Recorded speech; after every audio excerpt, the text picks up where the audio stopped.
Here we are for a third time, and while there are lingering traces of the initial wonder I had for this game, I'm tired. Not because I'm tired of Void Interactive's Ready or Not, but because I'm tired by its discourse. What once had me gripped as an interesting first-person shooter with a focus on realism and non-violence has become something of a madhouse to engage with, not entirely by fault of its developers. I plan to cover the general state of things regarding this game later, but you know the drill by now. I would recommend watching my initial 2 videos on the game before this one, but they're not required. Let's start with actual gameplay changes, the smaller ones. Since Ready or Not has moved to consoles, flashbangs have felt far more powerful, not because their area of effect is bigger, in fact sometimes it seems smaller, but because of the interactions. Every map seems to have more destructibles now, more glass that shatters, more scattering of objects across the floor, which works wonders for how reactive and punchy everything already is. The combat music, for a while now, has not felt fully consistent. It has been a very long time since I started a gunfight and prompted combat music. Now it seems to play after, while I'm doing something mundane. On my stick. Put your fucking hands up! My hands are up, don't shoot! Restrain him. Speaking of bugs, I had Gerard Scott get stuck in this tunnel while also being invincible, which killed my run. They've since fixed this in the patch, I just wanted to include it because it's very funny. As I hoped, there's new contextual dialogue for drugs, caches, devices, and weapons. It's a very welcome change. Narcotics located. Doc here. Forensics notified. Several older maps have weapon caches now, and Judge will actually mostly say what he needs to. Talk. We got some weapons here. Entry team to talk. Weapons secure. This is Doc. Trailers en route. This is still not perfect though. He still says begging while not begging anything. He still calmly says talk, followed by screaming officer down when stumbling upon a corpse. Lead the talk. Officer down, requesting immediate TEM! Talk still magically knows that civilians have been taken hostage instead of the actual hostage takers saying some dialogue telegraphing it, which would feel far more natural. Suspects have taken hostages.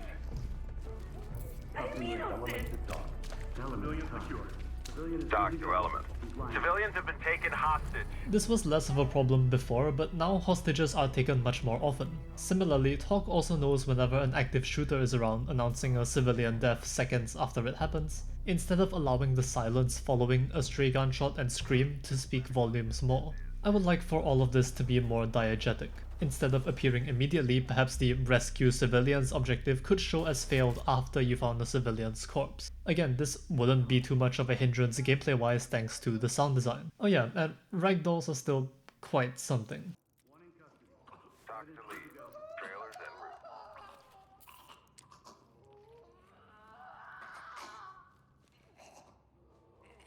New content, like the flash grenade launcher as a primary, is a cool idea, and it can work very well in multiplayer, when you've got one person focused on utility and one going in first on entry. Granted, it doesn't work particularly well with squad AI.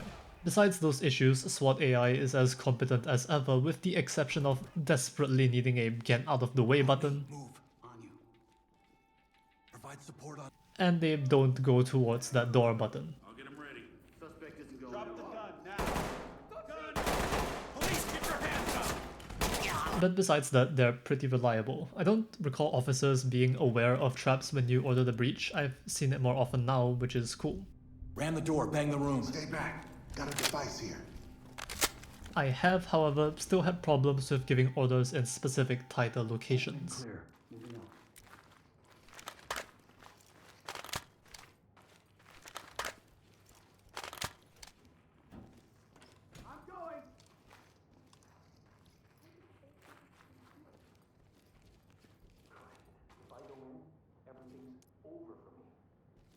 Dynamic movement. Move and clear.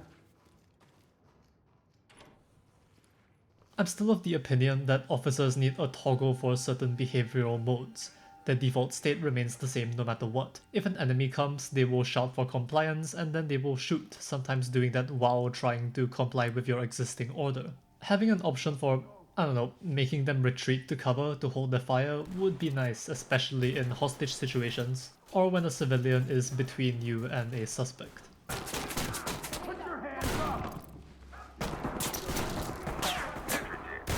As they are, their set pattern means they can range from brutally efficient to completely hopeless depending on the circumstances. As the squad leader, I feel just a few tweaks and a little more control to their behavior would make them perfect.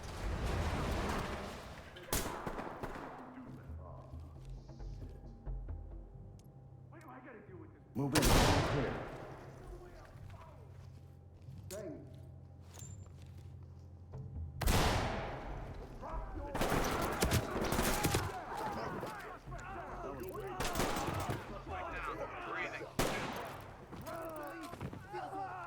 And hard mode. Hard mode is great.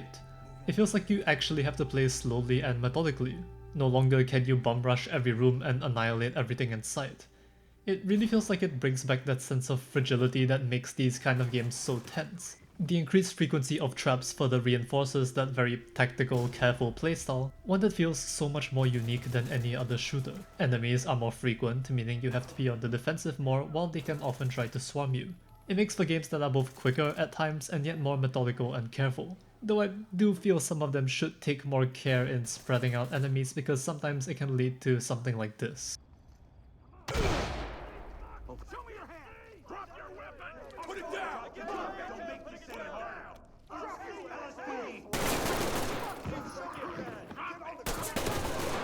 Element. And then we have a problem that's been around for a while, and that is securing evidence. And I've scoured the map several times and I still haven't found that last gun, almost certainly because it clipped out of the map. I'm beginning to reach a point where I don't think we should secure them at all because they frankly offer nothing to the gameplay and serve simply to waste more time. Realistically, SWAT wouldn't be the ones bagging 40 weapons as they go along, so why do the trailer units not do it? It's frustrating, and while I appreciate the extra novelty of needing to secure lost weapons, spending half an hour backtracking to every corpse and looking for weapon outlines is tedious and meaningless. No skill is required, it's not realistic, and it serves only to inflate the time spent in-game. Speaking of which, trailer units are also still super janky and don't work half the time.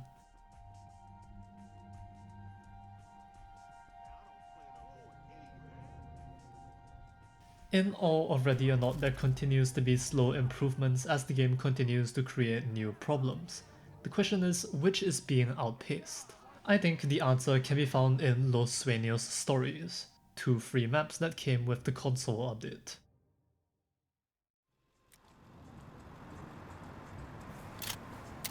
Dock to Element.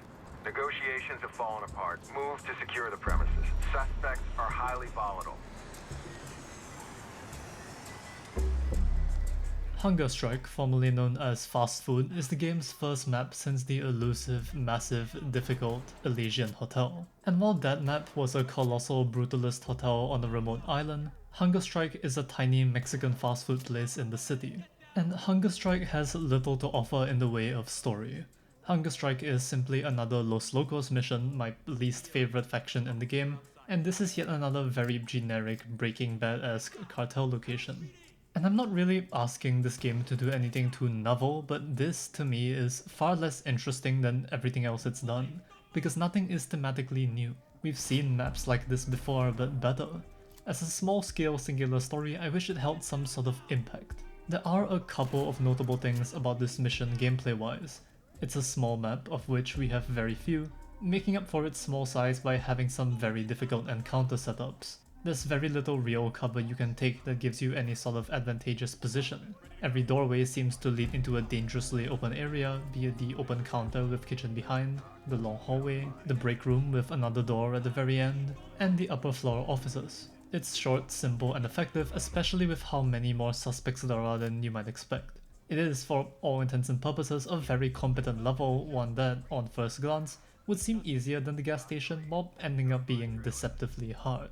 But this level to me is why I also prefer the large-scale missions, because that's what I feel Ready or Not excels at. I don't really like any of their smaller scale missions all that much, with a few exceptions. SWAT 4 captured that small-scale realistic city scenario considerably better in its variation. Its full anthology format meant a completely different threat and scenario every mission. But we've seen everything in Hunger Strike before. Los Locos is a recurring antagonist, but we don't get anything new about them, just more of the same. No important leader, no discovery of any new evidence, no hints as to their greater plans. Even the music, while competent as ever, has little in the way of its own identity, the focal point aside from its main sound being the Los Locos guitar motif, unchanged from other missions. The prospect of a shootout between gangs after a deal gone wrong is compelling. It's a decent setup, much like the racial gang conflict in SWAT 4's A-Bomb nightclub. But little is done with this premise. There are, much like many other missions, no bodies, no signs of an existing battle, no infighting between suspects, and little to differentiate the two factions. Even the exterior looks a little graphically weird, the sky dreary but the ground and surroundings lacking in substantial shadows and light. It all feels a little off-kilter. There's a couple of cute details here, like the open sign that feels incredibly true to life, and the fries you can raise and lower. A cute detail, but not much. Not substantial. A map this small had the potential to be dense with detail and environmental storytelling, and in the end there's precious little. The evidence amounts to shredded papers and a van full of money, things we've seen variations of already in one way or another. Hunger Strike is a decent gameplay mission, but its visuals, its storytelling, and its atmosphere is noticeably lacking.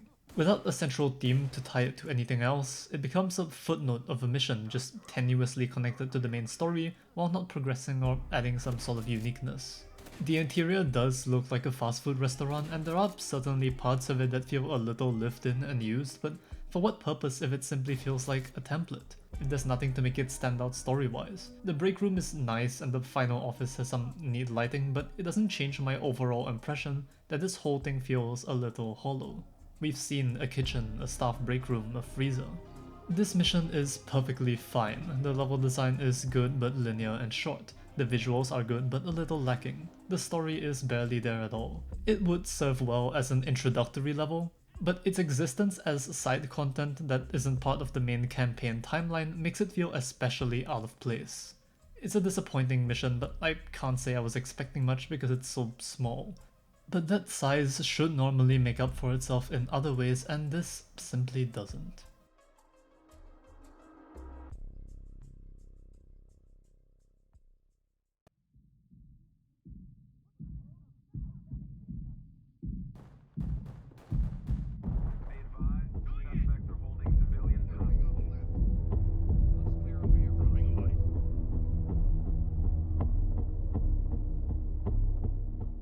Much like Narcos, Stolen Valor's premise is that of a missing police officer, but while Narcos had the backdrop of a surprise hurricane allowing a kidnapping to take place, the officer in this mission seems to have just entered the wrong building at the wrong time. Both, alongside Twisted Nerve, take place in 213 Park, which seems to be home for literally every gang in this game. The 213 Hillside Rollers gang and a paranoid military guy are the antagonists of this mission. And while Narcos was centered around a ground-level neighborhood with the sun in full dazzling view, Stolen Valor is a single apartment building in the dead of night. Similarly to the dealership, this night is draped in deep blue rather than the later air-polluted browns of the hotel and the port.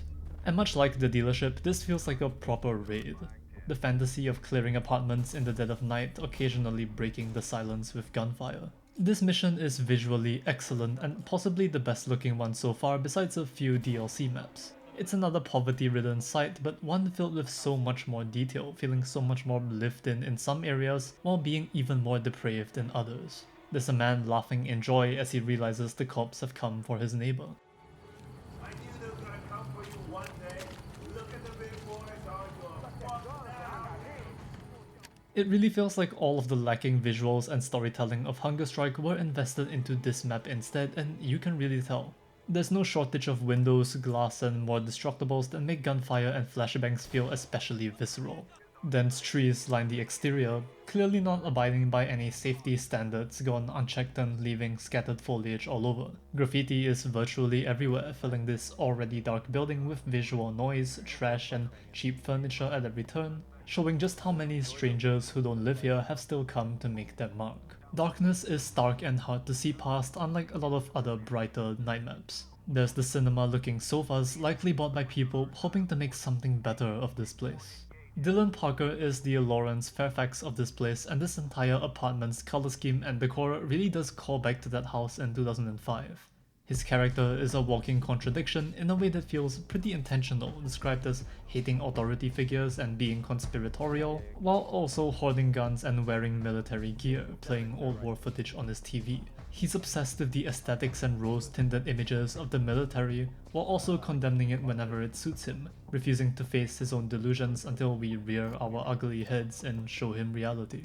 This is a hard level. No matter where you enter it from, you'll likely encounter a stray gunshot or two by the people inside, forcing you to shoot in there or use flashes immediately. There's an extra layer of difficulty there for non-lethal players since surrendering enemies can't just be restrained when you're outside.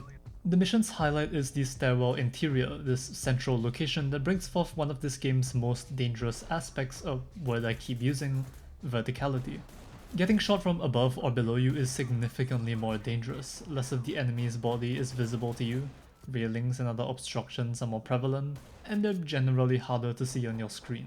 It's tempting to bust in through the front door, but that leads right in the middle of this death trap, and so you're instead encouraged to play around it, to clear the surrounding interiors first and saving this stairwell for last. Whether you choose to go from the bottom to the top or top to bottom using the back stairs, you're forced to clear a vertical path for yourself, which makes for some very good challenge. There are plenty of openings to flashbang, but just as many blind spots that may get you ambushed. There are a lot of enemies here, including some with knives that might run at you from the darkness, which is shockingly effective sometimes. They also seem very happy to take hostages, and I'll reiterate my point on talk not needing to announce whenever one is taken. But it does force a more strategic approach, which this entire map seems to be built around. It's much harder to just bust in when you could get shot, not just across from you but above you. The back section of the apartment has another stairwell, this one on the exterior, which demonstrates this pretty well. And this is where another problem arises. This particular stairwell, so thin with its metal grating and all, is proof that enemies need to account for more factors than just visibility. Looking through the stairwells and shooting through their metal bars is tough, and I really don't think suspects should be able to fire through them at you so accurately. It would probably be better if they repositioned, accounting for the lighting and moving somewhere where they can see you, or waiting for you to walk to a certain spot. The interiors of the apartments are serviceable for CQB, small but not too cramped, with a lot of extra rooms to watch out for. Added onto those are a few traps sparsely placed, which in turn can lead to you becoming complacent and blowing yourself to pieces. Wait, peek it or open it? Open it. Oh my god. They're enhanced as levels by being these safer points you need to make your way into, all of which surround the central stairs. There's one more place I haven't mentioned, of course, the bottom floor of one half of the apartment. This is where you find the missing officer in this graffiti-ridden blue drug farm.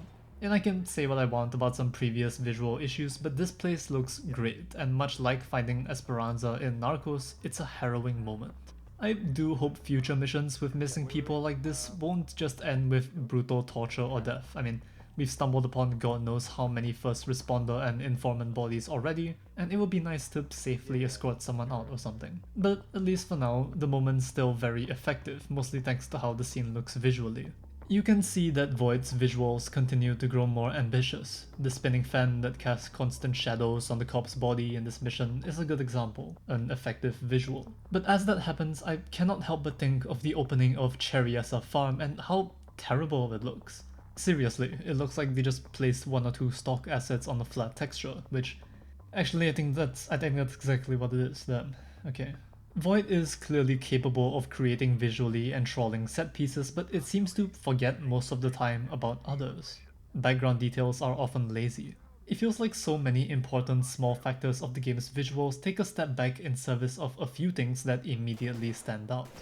The bare minimum is done for many background details and location subtlety in the ground. They've gotten better at this, but every upgrade in their new content showcases the flaws in the old.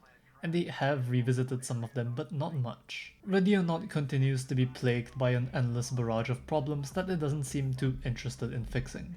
And as the mission count grows, and as much as I've enjoyed Stolen Valor, it's getting harder and harder to ignore. So let's take a closer look at them.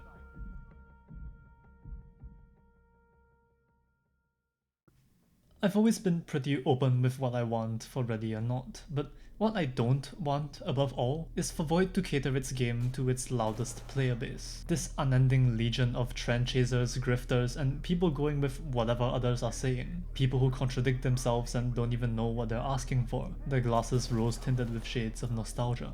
Longing for game mode selectors that barely even worked, getting angry over the most meaningless changes, making complaints about non-existent issues.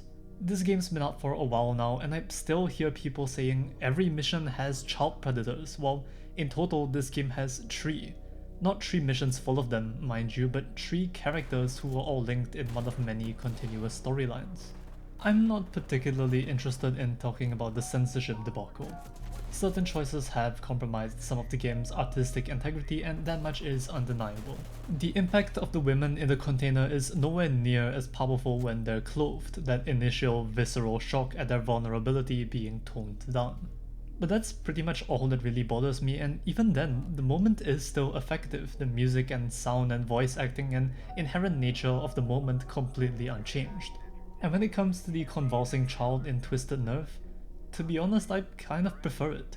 I think the implication of a child's presence in this horrifying location at all is already incredibly effective, and the juxtaposition between her sleep and the gunfire and drugs and violence around her is made even more significant. It retains its effectiveness even if it's been reinterpreted to something less immediately extreme. And that's kind of the thing with all of these changes. They may be unfortunate and they may damage the intensity of some impactful scenes, but none have changed the game's story significantly. Its dark themes are as present as ever and, at worst, turned from comically explicit to eerily implied. And hey, there's still piles upon piles of bodies in the nightclub, many people dead and bleeding out in the school. Maybe before we get full complex discussions on this game's apparent incredible depth and seriousness and realism, we should talk about its value regarding those themes in the first place. From the start, Ready or Not has attempted to distance itself from politics by taking a perspective of detached objectivity. The game's story never explicitly makes any stances, it instead presents those little vignettes into conflict. You could even argue it wants you to come to your own conclusions. But that opens a can of worms because, as we've said, Ready or Not does not depict reality, and it never has. Not even back then when they tweeted that it would be raw and uncensored. It certainly depicts more realism than you might expect from a video game, but it pairs that with elevated neo-noir tropes. The only things it shows you are heavily stylized versions of what it chooses to present. There are many incidents, many conflicts it doesn't touch on. Forget it, Jake, it's Chinatown. But a game where you play as SWAT is obviously going to come with the political climate, in spite of it never outright saying what it wants. The existence of non-lethal gameplay has, for the longest time, been the biggest defending point with regards to its depiction of police and violence. But one look at the weapon arsenal shows that non-lethal gameplay takes a backseat to the fantasy of having cool guns, looking cool, and shooting bad guys, as ranks are ultimately arbitrary. Ready or Not is not propaganda. Of course it isn't. Neither is it an anti-establishment masterpiece despite so many implications of the game and its narrative screaming so. Ready or Not is an attempt to take all the imagery, all of the horrors of our modern world and make it into a video game. This is not a flaw, but there is something a little ghoulish about the extent of this appropriation, the sheer number of stock assets much of it seems to be comprised of, the complete effortlessness to depict what it claims to be realistic. SWAT 4 is political, but not to the extent Ready or Not is. Not to the extent of releasing a nightclub mass shooting level on the anniversary of the real-life Pulse shooting. The only difference in Ready or Not being that it isn't a gay nightclub because we wouldn't want to get too controversial. Swapping out a far-right militia with a true detective-inspired cult of murderous female-only SA victims is bizarre, turning this otherwise pretty realistic cult scenario to a mission many people now call the crazy feminist map. Why does the game not have Nazis? Those are real, everyone likes killing them. They were marching on the streets nearby just a few days before I finished this script. Instead, we have this weird, frankly ridiculous, thematically juvenile, possibly supernatural cult that feels like an attempt to feel deeper. So much of this darkness and controversy feels engineered, and this, I think, encapsulates Ready or Not's politics. Like it wants to tell you how dark it is even if it doesn't make any sense. And on one hand, they don't have to be sensitive. I think the game's approach to putting all this atrocity and moral ambiguity right in your face is a huge part of its appeal. The reason why it can, at times, feel like a full-on horror game. It's an experience like no other, and when it works very well. But in many ways, it feels afraid of the reality that feels so fundamentally tied into its inspirations. At times, it seems to hit this ultimate center alignment that rarely moves anywhere. There are no nuanced cultural conflicts, only generic Islamic terrorists, Russian gangsters, the Illuminati, and a cartel with bad accents right out of Breaking Bad. The most interesting, morally ambiguous Vietnamese antagonists, the brothers every YouTube video talks about, are half-assed in their language and presentation, the emotional crux of their story written with scuffed Google Translate. Their depiction of an internet pervert is a fat, dyed-haired, dirty, anime-obsessed, crypto-mining, furry CP lover. It is literally every single stereotype ever boiled into one. And that's also the excuse used to use Gen AI all over his apartment. Guys, it's because he's a dumb AI bro, it's not because we didn't want to make art or assets, I swear. But then, why is his YouTube AI? Why are the board games AI? That's a rhetorical question, you know the answer. And yet there are moments that showcase the corruption that feeds itself in Los Sueños. The corrupt FBI, the murderous CIA, the corrupt politicians, the CP-producing killer billionaire. The luxury and banality of upper-class evil contrasted with the filthy results of the disasters they have enabled. But these do not invalidate the absurdity or poor quality of their predecessors, and neither do they offer any commentary other than the existence of these things. Even those are exaggerated in style to the point where it feels like parody. We never get any further understanding of them beyond the most surface level display of their evil. Perhaps that's the point. But you can only look at the crazy evil psycho masked auction room with mannequins for so long before laughing a little. Ready or Not's gameplay depth is fantastic, and yet its story depth and themes can often feel juvenile. They exist and are interesting to think about, but have little to offer aside from the inherent darkness of those topics. They don't say anything more or even put in much effort into those depictions in the first place. They favor this elevated fantasy over reality while trying to preserve the expectation of realism, wanting to have their cake and eat it too. It's taken some time for me to come to terms with how weird this game is. It loves guns and cops and badass shootouts and action, but it also depicts you as a helpless cog in a broken, fundamentally evil system. It takes all this time to show how complicit authority and greater institutions are in the game's wickedness, and then gets back to tactical badass drug addict killing police action 2 seconds later. The only accountability on your part is an entirely missable background plot about you literally being a perfect killing machine conspiracy MK Ultra creation. And none of that changes the fact that all factions are condemned while you, the player, get to be the moral observer. And to an extent, I understand this because in a vacuum, if isolated from their bloody history and their still present usage as killing machines, guns are cool. In isolation, their silhouettes, their modularity, their sound is awesome.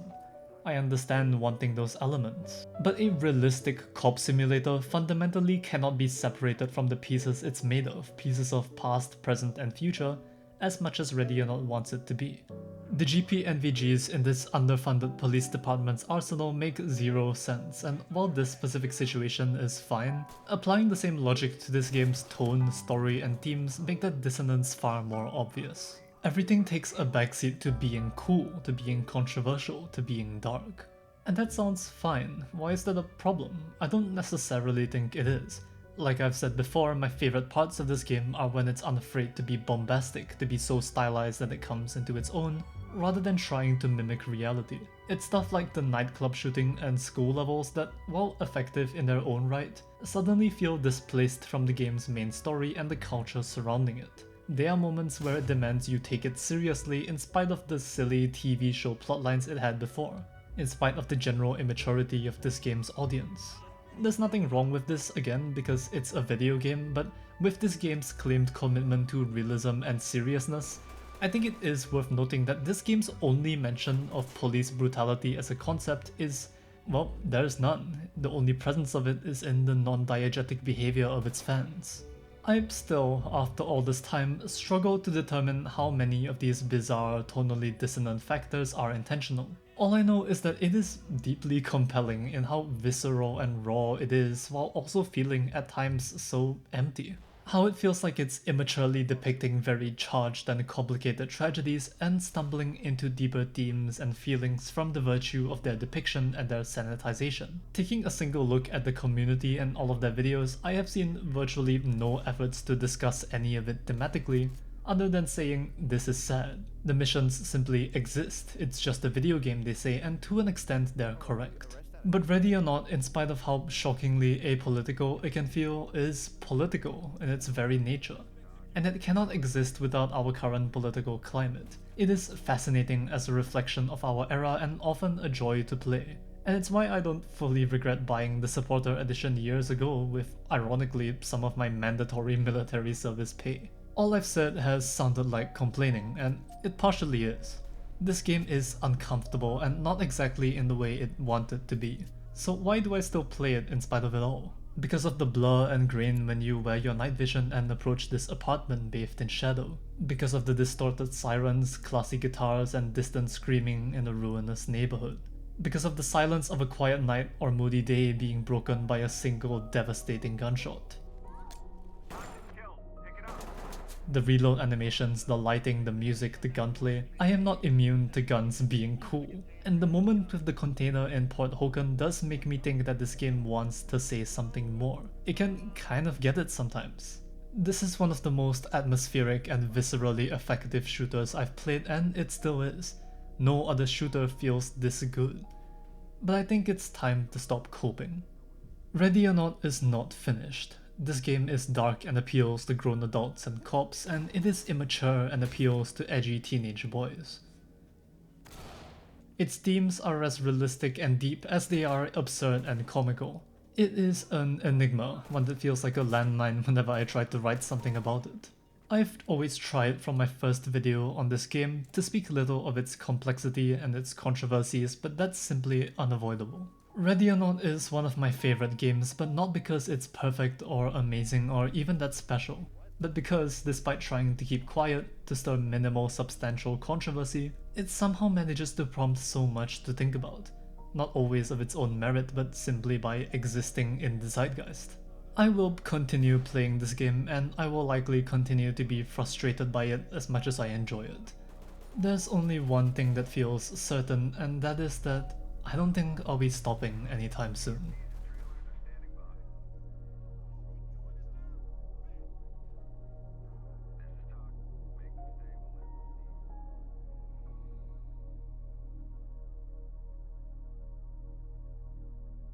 Hi, this is a different kind of video, even though it's also the same.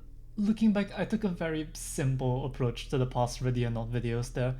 Their analyses of Ready or Not's gameplay and its design first and foremost, with its story and its implications ultimately just there to create a vibe, to create an aesthetic, but in retrospect, as I've, I guess, matured and I've seen and thought more about it, this is a really strange game, you know, like, some parts of it feel so dedicated and committed and you can feel like Void's love and care, and other parts feel so soulless and bad and almost spiteful, you know, like that cult still really weirds me out. It's yeah, and yet here I am, and I feel in a similar place to a League of Legends fan, you know, knowing all of its horrible bits and bobs and still playing and following along with it.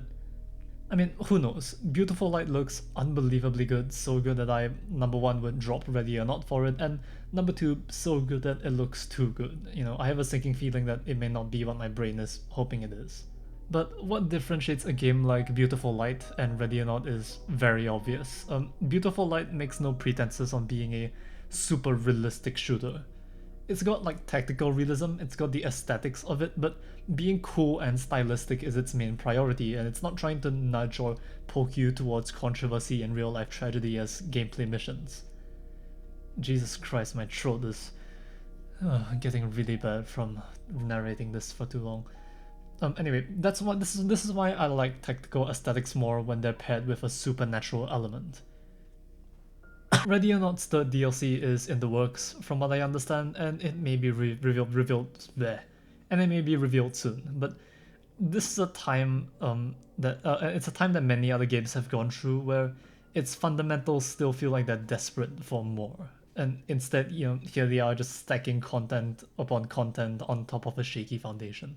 The base game missions all play well, but not all of them look good. Not all of them work well with SWAT, with their suspects, you know, with their stories, and I doubt this is something Void is that interested in, which is sad. But yeah, if the new missions are more in line with the second DLC, with this, you know, more unserious, more heavily stylized plot, I'll probably enjoy it more.